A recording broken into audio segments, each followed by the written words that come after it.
All right. Now live on YouTube. Let me go ahead and double check that. Make sure we are good to go so then people can jump on over in here. I think we are finally live. I'm going to let a couple people jump in and then we're just going to dive right in because I want to make sure that we can answer all the questions, get to everything we need to get to, and make sure that we are good to go there. All right, cool. Like we are live. Happy about that. So pull up the chat here. If you guys have questions, if there's anything, let me know. I am here for you guys and I'm excited to chop it up with you. So feel free, jump in, ask any questions. Make sure you let me know who you are, where you're from. Last time I tried this, we were having issues where people weren't able to jump into the chat. So if that's the case, let me know. I definitely want to hear these things and I definitely want there to be a chat feature for you guys to jump in and make. Yeah, it says live chat is enabled. So hopefully it ends up working here and you guys can let me know. Perfect. If not, I'm just going to go ahead and get started. We're going to dive right in. This is live. This is Wednesday, October 22nd at 1 p.m. We are in here and really excited. So here we go. Perfect. Let's get rolling. Awesome. We're going to dive into, shoot. I was on the wrong deck. Cool. All right, we're going to dive into how you guys can launch your fund in 2026. So it is 2025. We are heading into 2026. It is now becoming, right? I mean, like it is the day and age in which we are, it is October. We are heading into 2026. It is, a lot of you guys have deals. A lot of you guys are looking to raise capital. A lot of you guys are looking to deploy that capital. And once you figure out ways in which you can do it at scale, you don't have to go and do individual syndications. You don't have to go and do individual funds or like individual raising capital on individual deals. We can do this all. Here we go. Finally, here we go. We could do this all on, you want to launch a fund, scale that fund, and then be able to raise more capital to be able to deploy that capital into other things. And so we're going to dive into all of that today, launching your fund in 2026. And here we go. Finally, let's go ahead and share this screen right here. And I'm going to share a couple of screens. We're going to walk through our framework. We're going to walk through all different types of things for you guys. But I'm going to go ahead and share here. Even if you don't know anyone's money, have a track record, or you feel intimidated by raising capital, I'm excited. My name is Devin Robinson. I'm the co-founder of Fund Founders. We help people to launch and scale investment funds. It's a, you can call it like a mastermind, a community of people where we are helping you to take your business to the next level. I have launched and scaled an investment fund, wound it down, went through really, really hard times in it, and also did everything I can to got us through that time, launching other funds and then helping other people to do the same. My partner is an SEC attorney. He has launched hundreds of funds, almost 1,000 now, I'm pretty sure. And so I have been in all, when it comes to real estate, I've been on all of the most popular podcasts, but this is the most important thing to me, my family. Right? At the end of the day, I do this because I love my family and I want to provide a really unique opportunity to be able to scale impact in this world, to be able to help put my kids into a much better place. Now, my wife and I fostered and adopted our oldest 3 kids. And so really just the background that they came up, they never had the opportunity to be able to do something like this, right? Just through their upbringing, or even I didn't. I grew up in LA, California with a single mom. Worked very, very hard to give me the life that she could. I always joke and I say she's a triple double mom, 3 jobs, 2 kids. Worked very, very hard, but didn't leave me with like an endowment, or didn't leave me with like a trust fund or real estate. She left me with a lot of really good lessons. She's my hero. She's amazing. But I had to learn a lot of that stuff, right? Like, how am I going to go and how do I get a job? How do I save money? How do I invest into real estate? How do I do all of these things? And so I'm just like a lot of you guys. You probably are sitting there and you're like, hey, I don't know. I've heard that I should go out and raise capital. I want to get into real estate, but where do I start? There's not a lot of information on this. And I always say, like, the world equally distributes talent, but doesn't equally distribute opportunity. And so I want to be able to bring this into a place where you all have the opportunity to take advantage of that pie. And so this is like, I love that I get to take my kids to closings with me. They get to come and And instead of them thinking that owning a house is this far-fetched thing, they get to sit there with me and go, or like when I'm on FaceTime with them and they see a house behind me, they go, "Hey daddy, are we buying that house today? You buying that house today?" They get to experience it like that because the opportunity is there. They know that that is possible. And so this is like, I don't know if you guys have ever wondered why this is so funny. AI put this together. This is Elon Musk. This is Mark Zuckerberg. Clearly, this is Tim Cook. And this is, oh, why am I blanking on his name? I just said his name the other day. Amazon, Jeff Bezos. I think this is Jeff Bezos' wife. One of these two. It's pretty funny. AI put this together, but I don't know if you guys have ever. This is definitely not Kim Kardashian. I don't know if you guys have ever wondered why, like, Logan Paul, Kim Kardashian, Alex Hormozy, Cody Sanchez, they're all launching funds right now. And they're all launching funds because it is the most lucrative job, or the most lucrative, really, like the most lucrative business model in America. Fund managers are the new entrepreneurs. These are people that are raising capital, deploying capital at scale, and scaling what they're doing. And I don't know if you guys know this, but investment funds, this is very fascinating. And I love this statistic, but the highest percentage of billionaires in the world, I'm talking billionaires, are fund managers. So we see there, they're ranked number one. For almost 15% of all billionaires in the world are fund managers. By far the highest amount of individuals, especially if they don't, like manufacturing, typically that's going to come from a family or something like that. But tech is around 12%. And then real estate is down there at 7%. So if you are a real estate fund or you're launching a VC fund, then you have even a higher chance of becoming a billionaire in America. And this is one of the things that I love looking at this statistic on the right side. I always joke and I tell people, okay, so like David Tepper, who's one of the most prestigious real estate, or not, most prestigious hedge fund managers in the world. David Tepper bought the Carolina Panthers in 2008. I'm going to bring it back here real quick just so you guys can see my face. David Tepper bought the Carolina Panthers in 2018 for I think it was $2.8 billion.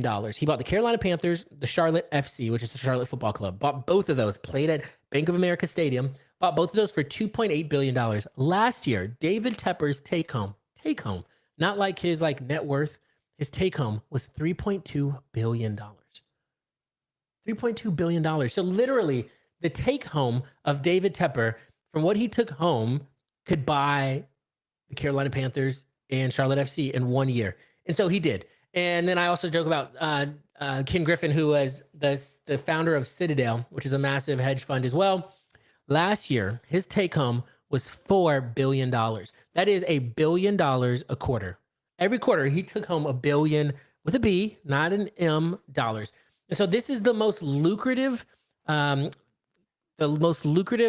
that you can, and career that you could possibly be in. And it's because you literally get paid by your ability to use other people's money to be successful.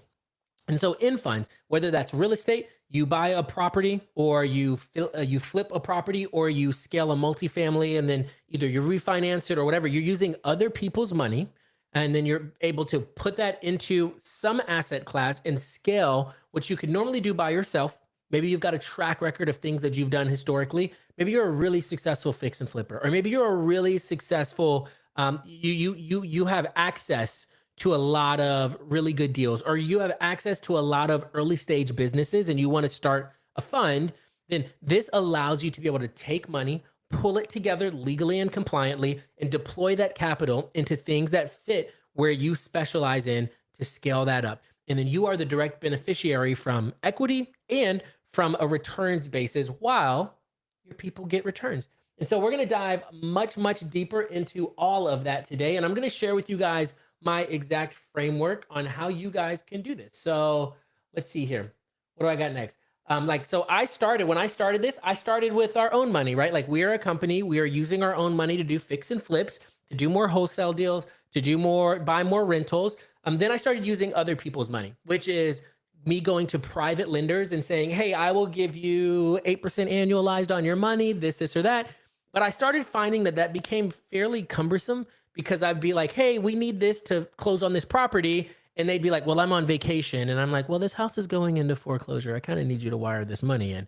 So maybe if you're on vacation, just head to a bank somewhere. And so then that became a little bit cumbersome for us, for them. I'm a little bit more risky. So I said, why don't I try to start a fund? Now, the process of starting a fund is very interesting because I don't know if you guys know this. Well, and a lot of people, because I'll just go from here too. A lot of people, they go from other people's money into syndications, and syndications are one at a time deal. Let me see if you guys can see this. Let me share this instead. So we're going to dive into this in a minute, but so then I went from one fund. Let's see here. So you have, let me see if I can get my pen working here. Uh-oh. Definitely get my pen working. Oh no, you know what? I think it's dying. Oh, that's tragic, especially like right now. I don't want that. Give me a second.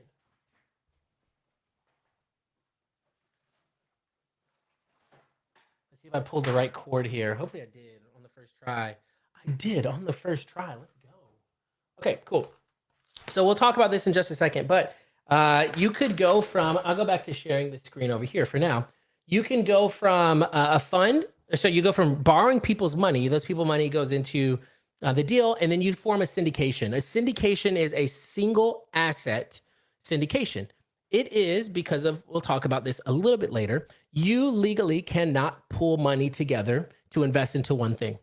Technically, they have what's called the SEC. The SEC is the Security and Exchange Commissions, and the SEC really likes to make sure that people aren't stealing from grandmas and losing other people's money and not disclosing it. And so they say if you are taking money from multiple people and investing into one thing, then you have to either form some sort of like fund or you have to file it.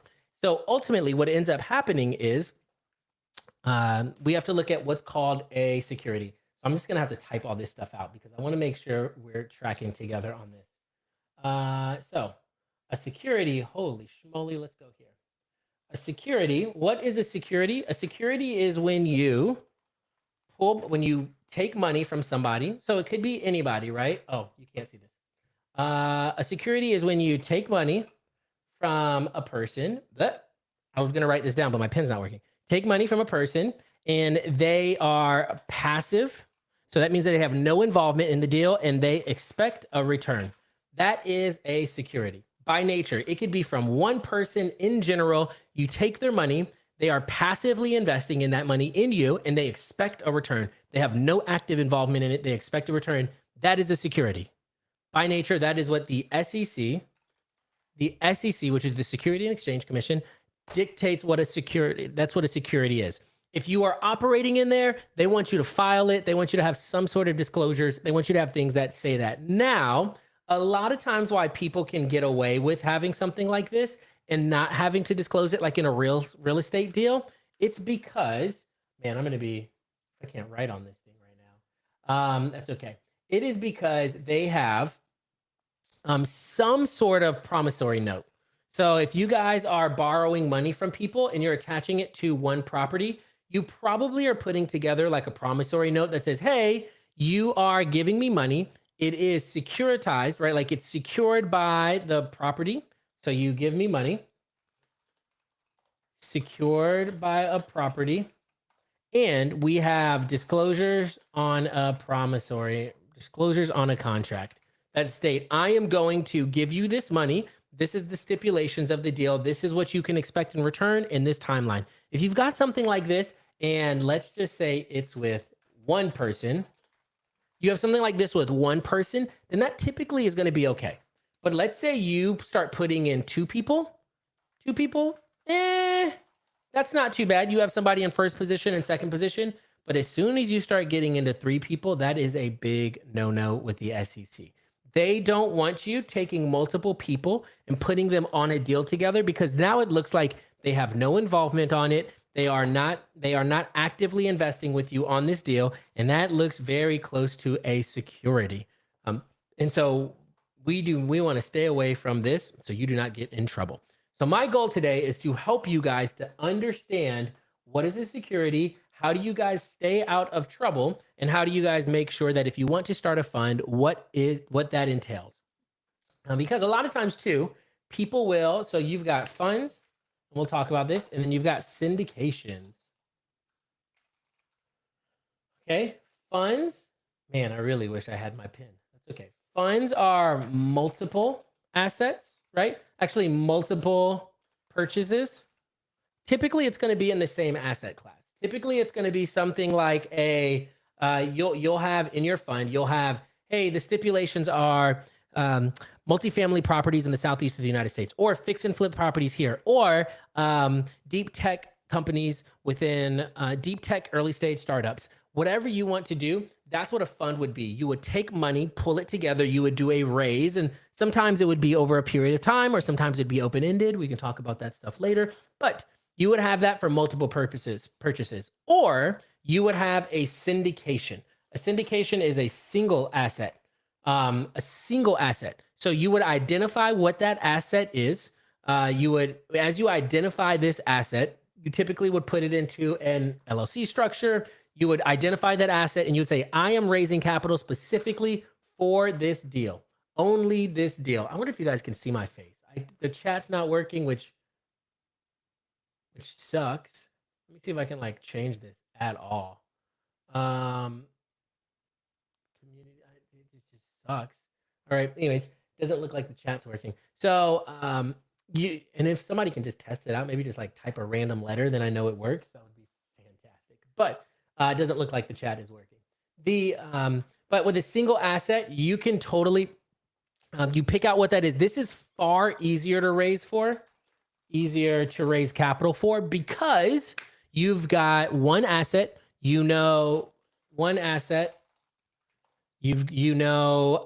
expected timeline, expected return, exit strategy, right? So like it's so much easier when you have this amount of details when you're trying to launch a fund, whereas on a syndication, when you're launching a syndication, whereas on a fund, you're saying, hey, let's bring it back up here. With multiple funds, you're saying, this is the overall thesis. We're purchasing properties, multiple properties in the southeast of the United States or whatever. And then like, trust me, right? So like, this is based off of my track record. And then based off of, like either like research or whatever, this is what I know. And then you trust me to give you a return. This one right here is easier to raise capital for because it's a lot more predictable. Whereas this one right here is a lot more track record based. And so a lot of people say, okay, I'll raise for my single asset syndication. But the one thing is, if you've got the track record, it's not very hard to raise capital in your fund. If you can do it over and over, it just takes time. And then it takes you being able to show that you can do this over and over. And then you have good risk mitigation. So I want to actually just go ahead and we're going to dive in, I believe. So let me just make sure as I come over here. Yeah. Okay, let's just do it. Let's jump in. So what we see happen is I want to show you guys my fund. This is our fund founders formula here. It's design, build, raise, launch. Okay, one of the things that we see a lot of people do is waste a lot of money. And the way that they waste money is they launch a fund too early. And here's what I mean by that. What I mean by launch a fund too early, man, I'm really trying to get this thing going. What I mean by launch a fund too early is a lot of people will go straight to this launch phase. And in this launch phase, this is where they go and get their legal documents. Now, I don't know if you guys know this, which is crazy, but the legal documents for a fund by itself, like literally just the legal documents, are going to cost anywhere between, and I think on the lowest I've seen is $18,000 just for the legal documents for your fund. And I've seen anywhere up to $80,000. People will spend anywhere between $18,000 to $80,000 just for the documents alone. So this is going to be your, what's called your PPM. So track with me, don't worry. We'll dive into this stuff later. Your PPM, which is your private placement memorandum. This is about 100 pages of your thesis, and then 60 pages of your like disclosures. And then you're going to have like your operating agreement. How does your fund run? What happens if investors want to distribute withdrawals, whatever, all that stuff is going to be in here. And then also your subscription agreement. How much is your investor going to give you? These three documents by themselves, just the documents, I can't stress, literally for 3 files on your computer are going to cost you anywhere between $18,000 to $80,000 if you want to go and launch your own fund. The reason why it ends up being $80,000 is because this right here that I'm going to talk to you guys about, if you don't have this stuff nailed down by the time you go to talk to your SEC attorney, the SEC attorney becomes the most expensive teacher you've ever had because they'll charge you for every single question. So I want to dive in to make sure we can keep this as low as possible for you guys. So if you guys go and you take this to an attorney, you guys know exactly what to talk to them about so that you don't end up spending $25, $30, $50,000 just to launch your fund, depending on the complexity of it. So we're going to walk through our design, build, raise, launch framework today, and then we'll dive in a little bit later to other things. We're not going to talk much about capital raising right now, but I will talk to you about AI and things like that. Now, design. We want to design your edge. What is your edge? What is the thing that makes you you? What is the thing that makes you stand out from everybody else? Oh, man, I really want this thing to come on. So I can be able to type, or so I can be able to write. What is the thing that makes you stand out from everybody else? What is your differentiator? What is your innovation? How do you stand out? So in a lot of ways, this could be if you know, right? Like you are a really good operator. Maybe you've been, and this is for a lot of people, maybe you've been either flipping properties for 30 years or maybe 25 years, whatever. So you have experience flipping. Maybe you've got incredible experience flipping. Maybe that's what you know it well. You've done that a ton of times. You could do it in your sleep. Maybe you have, let's see. So some of the other things, maybe you find really good deals. You are really good at finding deals and you're really good at underwriting solid deals. That is a skill in itself that not everybody has and not everybody can do. Maybe you know how to do value add well. So like you can take a multifamily property or maybe you're a developer. I've worked with a lot of developers to help launch their funds. You're a developer and you buy land and you've nailed down the system. One of our people that I know really well, their wife used to be a GC at a massive, like a Lennar or like a, like a Century or a Pulte, one of those massive multifamily or even like one of those massive home builders. And so they said, hey, we could do this. They did it for themselves a little while, made some pretty good money and decided, why don't we do this at scale and launch a fund? So if you have any of these things, this is your edge. This is what helps you to take it to the next level. This is your track record, your unique selling proposition. This is your strength that helps you to be able to raise capital, to be able to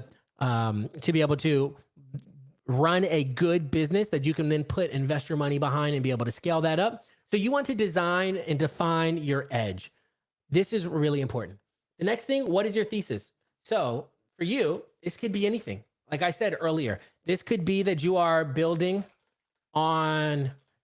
townhouses in high density areas. Maybe you are building ADUs in San Diego. I had a guy on our podcast the other day. This is kind of wild. He's building ADUs in San Diego. And what San Diego does is because they want to be able to help with their affordability issue, they are allowing people, this is crazy, they're allowing people to take 1/4 acre lots that they have a house on and in the backyard put 6-story apartment complexes on it. In the backyard of a 1/4 acre lot. I'm not joking. You can go listen to the podcast episode. You could put ADUs in San Diego. So this guy launched a fund, is raising a fund to be able to build these at scale. Every year, he's building 12-unit apartment complexes in the backyards of houses that they buy. Crazy, right? So that's his thesis, and that's what he does really, really well. Or you are a deep tech pre-seed investor, right? You have a really good insight. Like I have a guy that I follow and communicate with sometimes. His name is Bryson, and he has very, very good access to early seed pre-revenue startup founders. And for him, he can launch a fund, and then a lot of these people that he's having onto his Twitch, onto his stream, he could be able to go and then start a fund, invest into those instead of taking his own money as an angel investor, investing in that. He can launch his own VC fund. And so you have all these different things, or you are fix and flipping in the Southeast, in Washington, in California, in Texas, or you are buying rents, creative financing rentals that cash flow, and you buy them subject to the existing mortgages, or you're buying wraps. So you can start funds for all of these. Your thesis is, what are you using the money for? And then that's what you put into your documents. How are you going to use this money? What is your unique selling proposition, right? What is your innovation or your differentiator? And then that will help you to create your thesis. And in your thesis, that is what you are going to put together, what you are doing. And that is what you're going to pitch. Now, you want to talk about who's your team. This is very important here. Your team is such an important part of what you do, mostly because, and I'll share this with you, there are 3 very, very, very, very, very, very important roles in every fund. Okay, it's almost like it's just unanimous. This is what happens in every fund. There's just these 3 roles. They're not typically the same person because they're all important in their own right, and it's very hard to do all 3. Trust me, I've tried. You want to make sure that you are bringing in other good people to help you to be able to do these. These 3 roles are the fund manager, the operator, the capital raiser. Okay, all 3 of these full-time jobs in themselves. The fund manager is the person that's going to be handling a lot of your compliance. They're going to be the ones that's running the accounting, having the investor relations, figuring out what that looks like, delivering K1s. This is going to be a person who is a little bit more on top of it as far as the details go, and even as far as sometimes even the vision of where it's going. So the fund manager may be like more of that CEO role.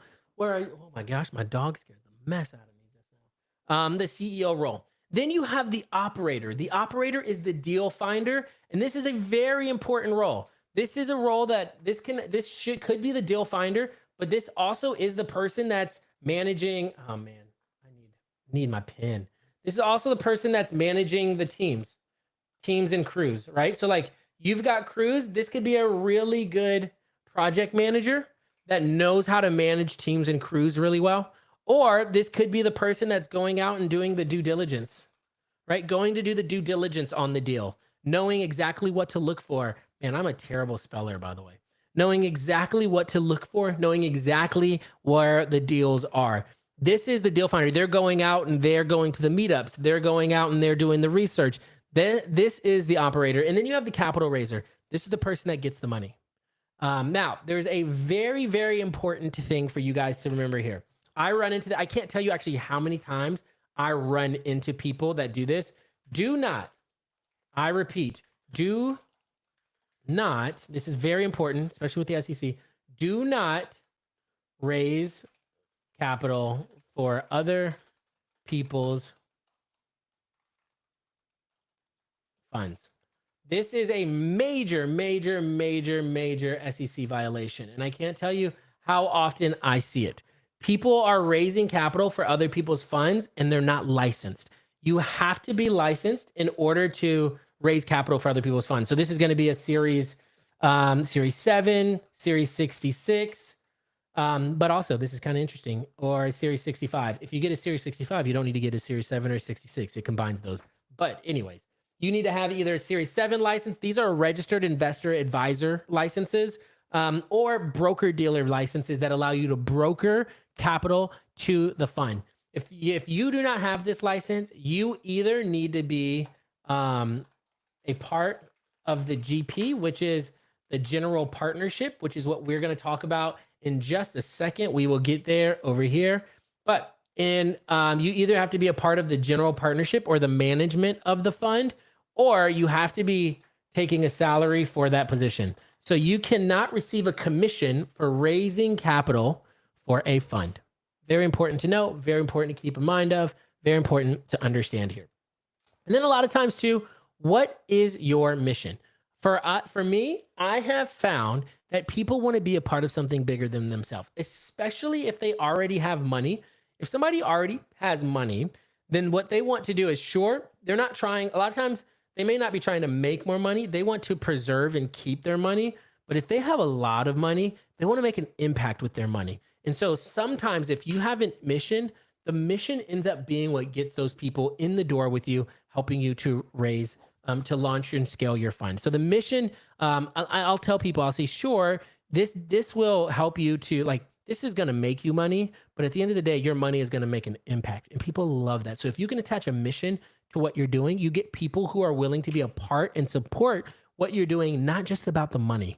And so I love, love, love being able to attach a mission to what we're doing and how when we're raising capital. Um, and then also ask yourself, can you pitch your fund in 30 seconds and make it sound credible? So when I'm raising capital, the one thing, and I'll kind of like stop this right now. The one thing that I do, so like in our elevator pitch, I stop telling people when they go, "Hey, what do you do?" I stop telling people, "Oh, I fix and flip properties, or I wholesale property, or we do whatever." I say I help people passively make double-digit returns or I help people make double-digit returns by passively investing into deeply discounted real estate. So when I say that, people go, either they go, "Oh, that's nice," or they go, "Oh, tell me more." And those are my people. The people that tell me, "Oh man, I've been really interested in investing into real estate. I've been thinking about real estate for a while. I know I need to invest into it." Then those become my people. I don't just tell them I do whatever in real estate, but or like I'm fixing flipping in real estate. I help people to I help people make double digit returns by passively investing into deeply discounted real estate. And I can say that they are passively because I run a fund and it is a security that they are investing into, but it is regulated by the SEC. So very, very important there. Now, back to this, because now we just went through the design phase. We have designed our fund, right? Now let's go ahead and build our fund. So as we're building the fund here, what we're talking about is let me see if I can connect I'm really trying to connect my touchpad here. Hold on. It may not work here, but if I can, that would be fantastic. Nothing connected to my computer. Well, then connect it. Where's my Bluetooth? So what we're doing here now is, oh shoot, I'm not sharing. Why didn't you guys tell me? Why didn't you guys tell me I'm not sharing? All right, cool. What we're doing now is we're building out our fund, and there's 3 types of funds. There is, all right, here we go. Wacom, connected. Don't remove, connect.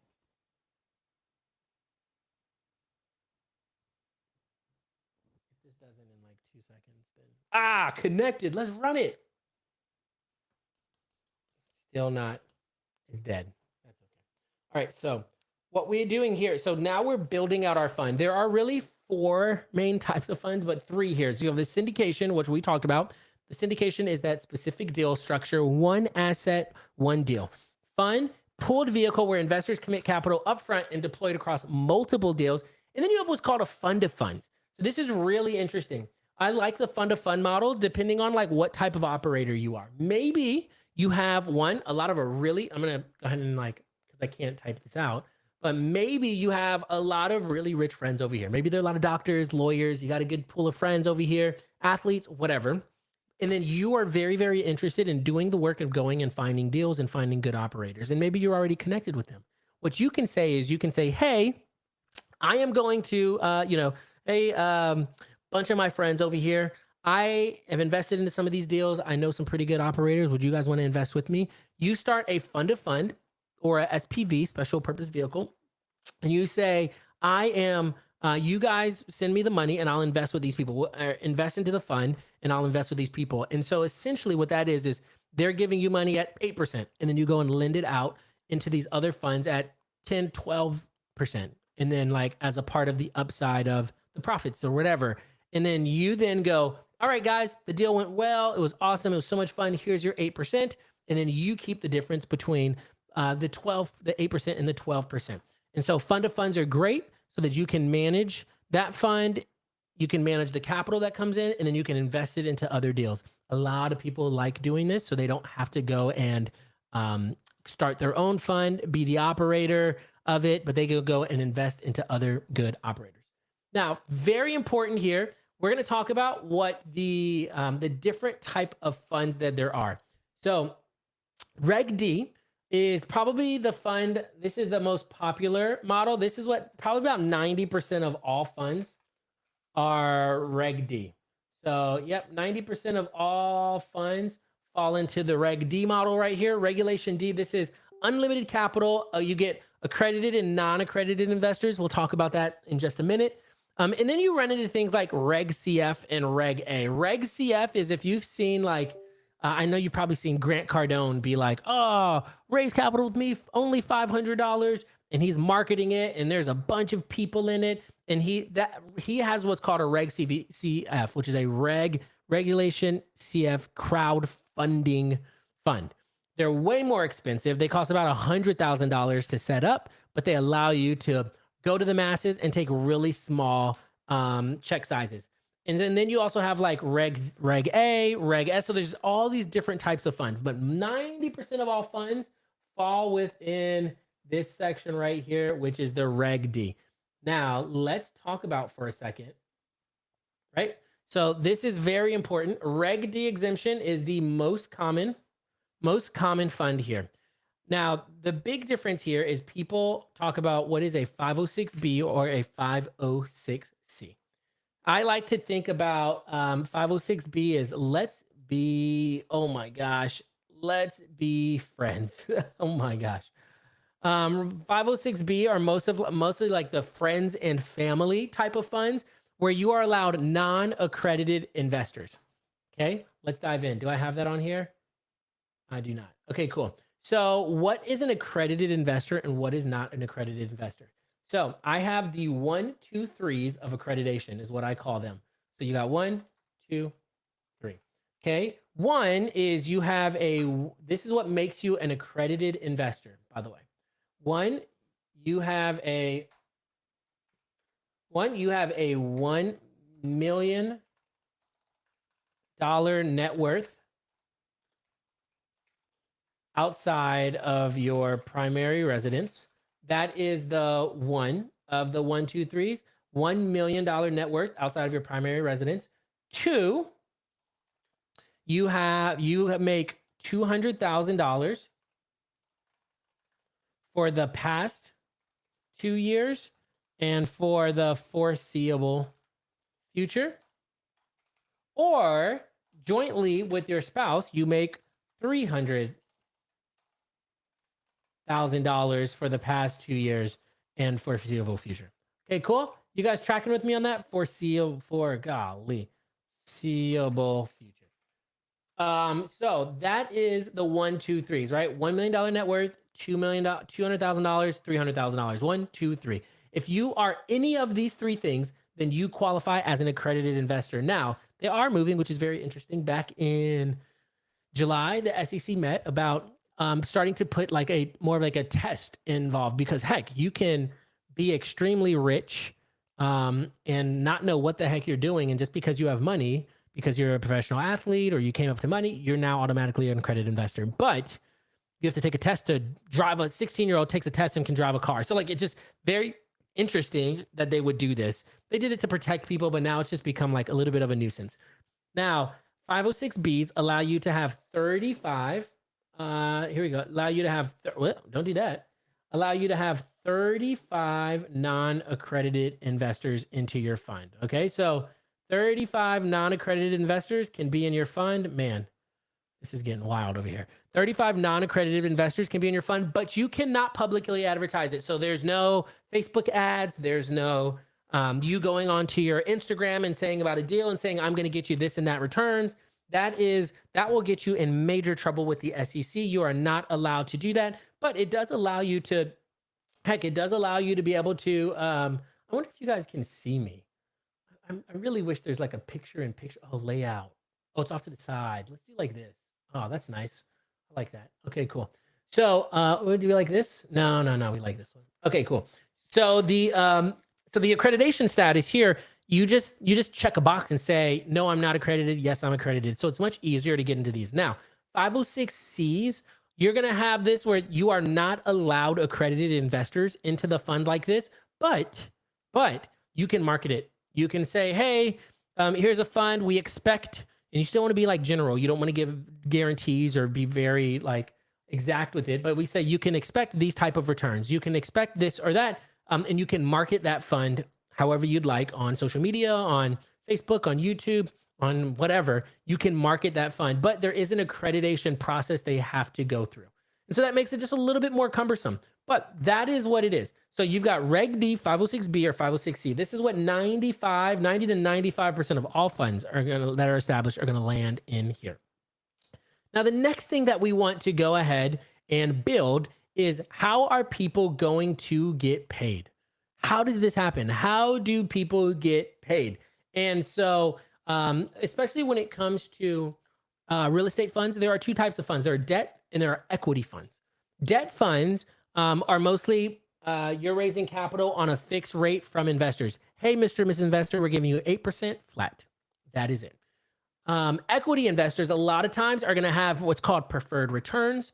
And so the 8% flat is also a preferred return, but they're going to have, we're going to deal with a little bit more with like waterfall structures, equity splits, different things like that. And so a really, really popular hedge fund model is what's called a 2 and 20. And so let's go ahead and look at exactly what a 2 and 20 looks like. A 2 and 20 waterfall structure looks like this. Don't worry too much about this stuff yet. Let me see if I can move this over because I don't want you guys to worry about this.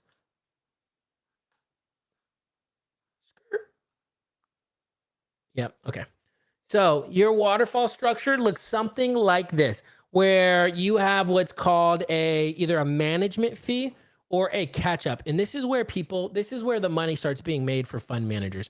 A management fee is money that's accepted on the initial investment of the fund. Now, this is a fee that you're not taking. This is not like a commission, right? Like be mindful. This is not a commission because then you have to deal with licenses and things like that. This is a management fee to run the company. And typically this is taken off the top when investors invest into a fund. Now, if you don't have a good track record, I would suggest not doing a management fee. I would suggest doing what's called a catch-up. A catch-up is a little bit different. A catch-up says, hey, let me fill the cup first. Once I fill the cup, then I get. So once the money comes in, you've invested money. So somebody's invested money with you. Once that money then comes in, the investors get their 8% first. And then after that, you get your catch-up. It's like a performance fee. It's saying, hey, you've trusted me with your money. I've made this much money. I've gotten you your 8% back in the capital, what's called a capital stack. The preferred return comes before you get paid. And so then, or before you get your profits. And so then you have the 2%. Man, I have my pin, guys. Let me see if I can find a charger real quick. Just real quick. Just give me a second.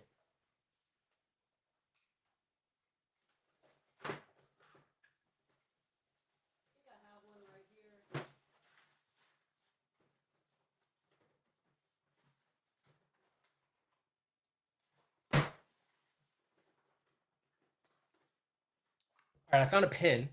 So now, let's get this thing charging, shall we? Okay.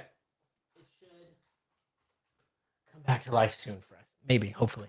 Okay, so once we get that preferred return, right? So the preferred return gets there, then we get our 2% catch up. Now, this is the amazing thing, and I'm going to show you an example in just a second, but you're getting 2% on the entirety of the assets under management. So this is where you start to then make your money. Now, you're not going to make a ton of money on the catch up. What you make your money on is what's called carried interest. Now, Trump and those presidents back in the day wanted people to invest into America. Big thing, invest into America. We want people to invest into the funds that are investing into the infrastructure of America. So we are then allowing, this is so great, we are now allowing the carried interest to be taxed at a capital gains rate. What this means, this is very, very important. So carried interest is taxed at a capital gains rate.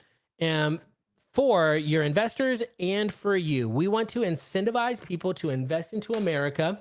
So we are taxing carried interest at a capital gains rate. What that means is normal income tax rate is anywhere between 30 to 50%, depending on where your tax bracket is. So that means the 8% pref, and let's say 8% of $1 million is $80,000. That's going to get taxed at a capital gains rate. But let's say you had massive profits. So that 20% in profit is taxed at a capital gains rate, which is anywhere between 18 to 20%.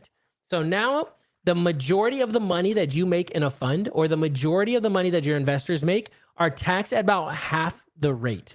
And so now you're getting to keep a lot more of the majority of the money that comes into the fund. Because let's go ahead and do some math here. Let's say you've got a $10 million fund, right? You've got a $10 million fund. So what that means, if we're going here, right, $10 million fund, if you're doing a management fee, right off the top of $10 million is what? $10 million is, oh, it's right up here, $200,000. So 2% of $10 million, $200,000 is going in management fees straight to you, straight to your company, whatever. And then after that, right? After that, the purpose is to cover salaries, overhead, compliance, fund operations. That's the purchase. Now, what happens from there is the preferred return is paid. 8% on $10 million is, let's say, right? So what happens is that $10 million comes in. All right, let's track this. 10 million comes in. We've got 200,000 off the top, right? So in order to do this, let's say that the fund profits 2 million. So now we're looking at a $12 million fund. Oh, well, we'll go over here to 4 million because that's what I have. That's what I have over there. $4 million, right? So $4 million on that, the preferred return of 8%, right? 8% on, so that's 14. If we're looking at 14 million, 8% on 10 million, because that's what they've invested. 8% on their 10 million is going to be 800,000. Right? That is one of the things that they're going to get here right off the bat. They get their money back. They get their 800,000. So, but it's 14 million. So they're still left on that $3.2 million. I hope you guys are tracking with me on this. 3.2 million. 10 million invested. 10 million fund invested. 4 million profits equals $4 million. 14 million. 14. And then you've got, if you're doing a catch up, 800,000 goes to them, 200,000 goes to you. You are now left with $3 million to split 80-20. So if we go here, right, the GP promote, which is you, it's called a promote or your profit split, 20% of 6 million, you make an additional $600,000. This is really where you make your money. You did this deal, you got $10 million in your fund, $4 million in profits. You now are making 200 plus 600. You have now made $800,000. So 800,000 to the GP, right? You have now made $800,000, and then the LP gets the rest, which is $2.4 million. So here's your total returns. Your total return of $200,000 management fee, $640,000 promote. You are going to end up getting $840,000. That is what you're making. Your LPs are going to then split $2.56 million after their pref. So they are happy. They are so happy because that ends up being, depending on like who they are, what? So you've got, that is a 33% return on their money. They are getting a 33% return by investing with you because you got $4 million worth of profits on $10 million in your fund. And you made $840,000. And this is just in the fund. This is outside of the operating company, all of those things. Track, I know that's a lot, so track with me. But this is where the money is made. This is how it gets really, really good. Now, here's how the money flows as the structure. You are creating what's called a limited partnership. And that limited partnership, it's called that because the investors, their liability is limited by the amount of money they have in the fund. So the only thing they could ever lose is the money that they have in the fund. And there's 60 pages worth of disclosures that prep them for that. So the only thing that they can lose is the money that they have in the fund. The investors, this is how like the process works. The investors will then bring their money in. And then what happens is that money then gets invested into the deal. Now you are the management company, the GP, right? So the GP will then manage, the GP manages what happens with the money. Now the profits, what happens here is the profits then come from the deal. And then the profits go into the fund. Then the fund gives out the 20% here and then the 80% here in distributions. the 80%, the 8%, and the 80%, right? So like that's how the money flows. The profits go here in 2 and 20 and 80 and 8. So that's how the money goes. Investors invest into the fund. The fund is then managed by you, the GP. That GP invests the money into the deal. The profits from the deal go back up into the fund. The fund distributes it according to the waterfall structure to the GPs and to the investors. Okay, so like this is what costs so much in your docs because you have to figure out all this stuff. Once you figure out this stuff, it's much easier to do. Now we want to go and raise that capital. We want to raise that capital. We want to network, we want to engage, and we want to partner with people. There's a whole journey for your investors, and we're not going to talk about this one too much, the raising capital part on here, but there's a massive journey on the things that you guys can do to be able to raise capital. I talk a lot about it, and we can talk a little bit about this. They're from cold outreach, right? So like, but what you really ultimately want to do is put them into a funnel and automate it. You want to automate it using AI. You want to automate it using your processes and your systems. And so, for instance, I will share one of the things that we have is we have something called Fund Flow. So Fund Flow is something that we created. It's really cool. It's a management system for you and for your investors so that you can be able to invest. Let me see, give me a second. I'm about to log in right now so you guys can see this so that you guys can invest. That's fine. So that you guys can invest into deals, but then you can also, let me log into this. What's going on? What's going on? The wrong page, the wrong site.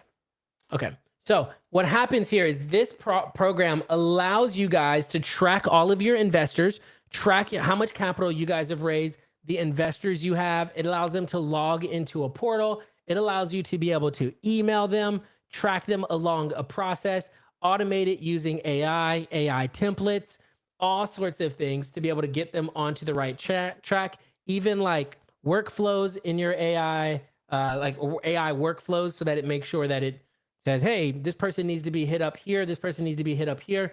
And so this is a really cool software like this is going to be really, really helpful for you. It allows for your investors to see how much they've made. They've got a portal they can log in.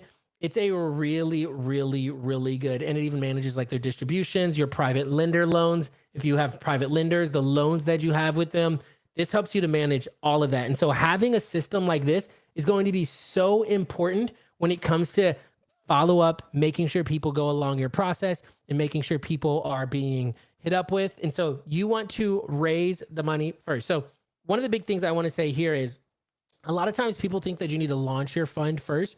Get your documents in order. Go and do that in order to launch a fund. That's not true. One of the things you can go and you can actually build, like design the type of fund you want, build out how people are going to get paid, the structure, and then start raising capital, raising soft commits from people, because your last thing you want to do is get to the raise part. You've already done your docs and then you realize nobody wants to invest in that. Then you've wasted $30,000, $40,000, $50,000 because nobody wants to invest in that type of fund. So you can go out and you can start engaging with people early, nailing your investor pitch, reaching out to people, DMing them, getting soft commits. Getting these soft commits is going to be really important for you guys because this allows you to know people are actually interested in committing into your fund. And so pitch decks, cold, like getting them on a cold lead nurture campaign. This is going to be so important for you guys.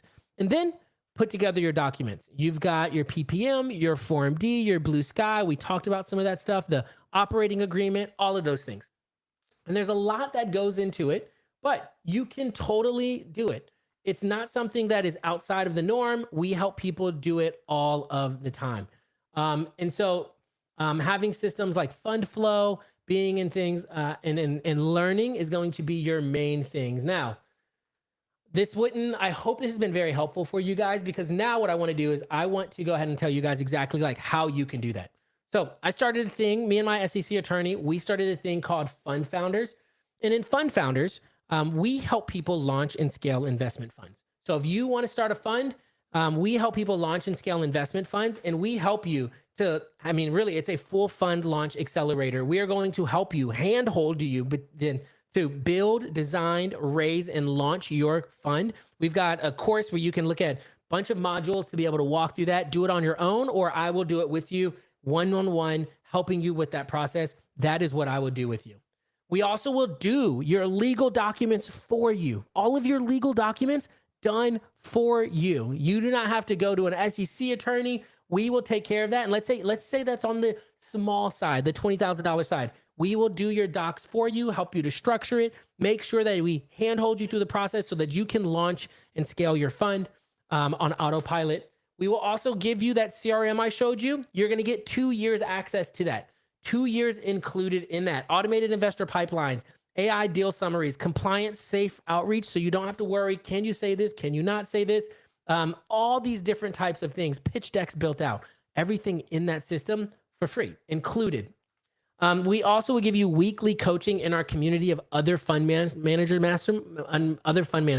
It is an ecosystem of other people investing into each other's deals, helping each other, and we're teaching every single week on different aspects of growing and scaling your fund. So important. We're talking about legal. We're talking about lending. We're talking about the tech stuff that's going on in the world. We're talking about capital raising, all of that stuff every week for you. And then we'll give you the templates and the funnels for you to be able to put your capital raising on autopilot. How do you have somebody come into your pipeline? And then from in your pipeline, how do you nurture them to committing capital with you? So important to be able to do. We help you with that whole part. And then you, of course, get the community of other high-level masterminds, other high-level fund founders who are doing fund of funds, who are launching funds similar to you. What are we doing? How are we doing it? And then how you guys can JV together. I've seen people also legitimately just invest into other people's deals, which is cool. And so you get all of this stuff. This is the total value of over $58,000, depending on how expensive your docs are. I have them on the cheaper side for $20,000, and we're not charging you $58,000. Actually, you can go and look. We've got other competitors. They're charging $35,000, $45,000, $42,000, $30,000 to do something like this, and we're not.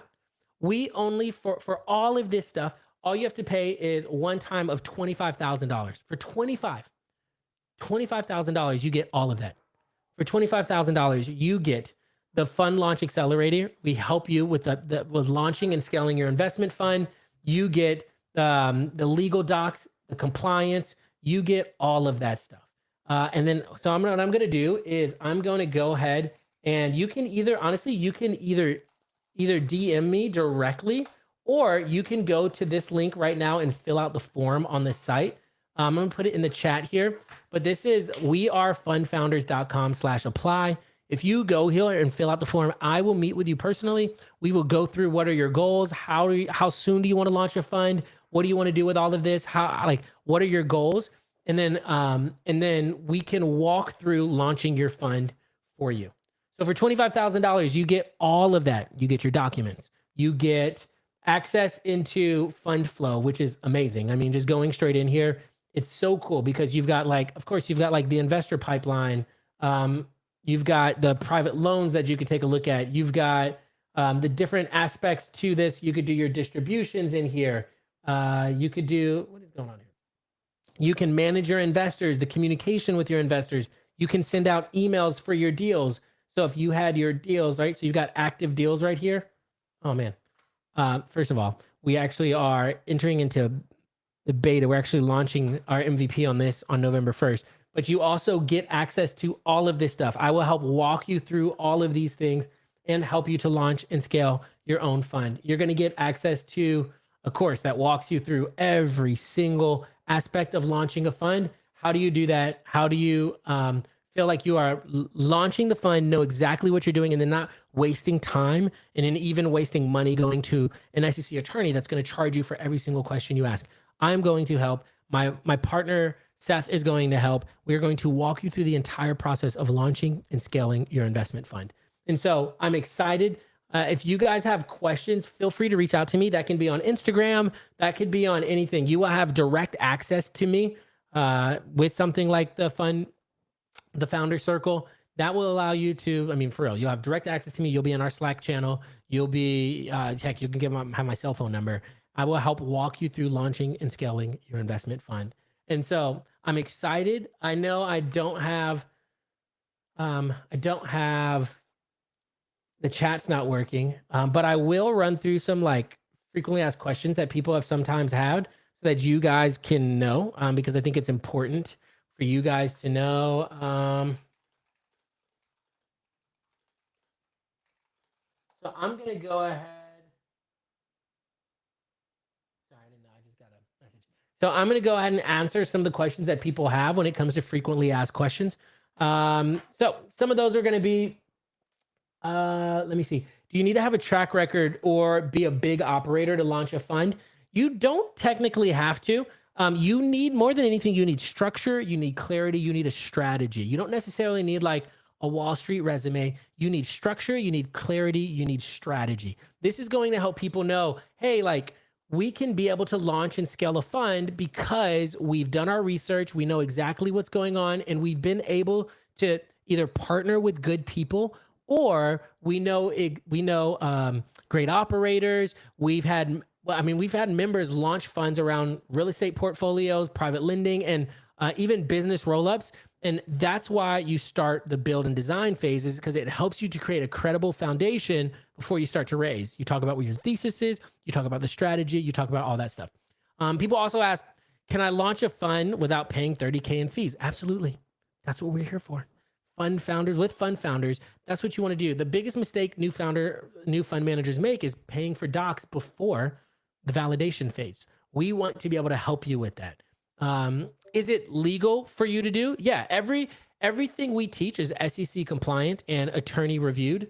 My partner is an SEC attorney. We cover exactly how to stay within the exemptions of 506B, 506C. Not many people start a Reg A, but we talk exactly how to stay within those exemptions.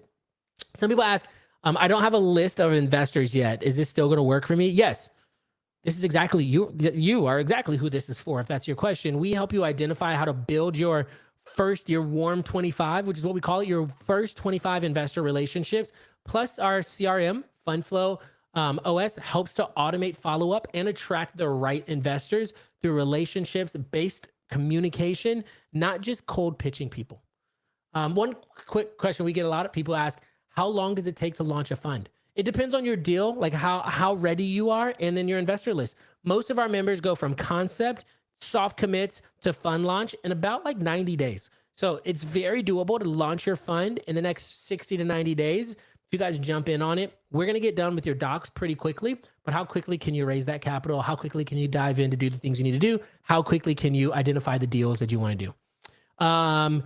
Now, some people ask, what if I'm already raising money? Do I still need this? If you're already raising capital deal by deal, this will help you to scale faster and raise from larger investors. It's the transition from chasing checks to managing commitments, right? Like you'll learn how to move from transactional to even institutional with systems and structures that support what you're doing. And that's why having a fund is so important here. What if some people ask, what if you're not tech savvy or good with AI? That's okay. That's the beauty of this. We set everything up for you. You come in, I will migrate all of your investors. I'm going to migrate your investors. I'm going to get your deals in there. We're going to help you so that fund flow is built to be simple, like very easy and visual and automated. You'll have live walkthroughs, templates, even AI generated follow-up systems that you guys can edit with one click, and we set it up for you. Now, some people will say, is this refundable? Now, we offer a clear ethical guarantee. If you attend onboarding, complete the setup, and follow the steps, and you still feel it's not right for you in the next 14 days, then sure, we'll refund you. But you want to make sure, but we won't start your documents until we know that you're good to go and move forward. There's no games. We only want people fully committed to launching a fund, and we want to help with that. And then anything other like that. So those are most of the questions people have. If you guys have any questions, need me, don't forget, we are fundfounders.com/apply. I just pinned that in there. And if you're watching this on a replay, you guys are more than welcome to go there. We would love to be able to help you to launch your fund, scale your fund so that you can head into 2026 with a plan and a way to be able to take over the freaking world, scale with other people's money, and then be able to deploy into deals and take advantage of the skills and the resources that you have. So I hope this has been helpful for you guys. If you need anything or have any questions, don't hesitate to let me know. And as I always like to say, to great success and greater impact. Peace.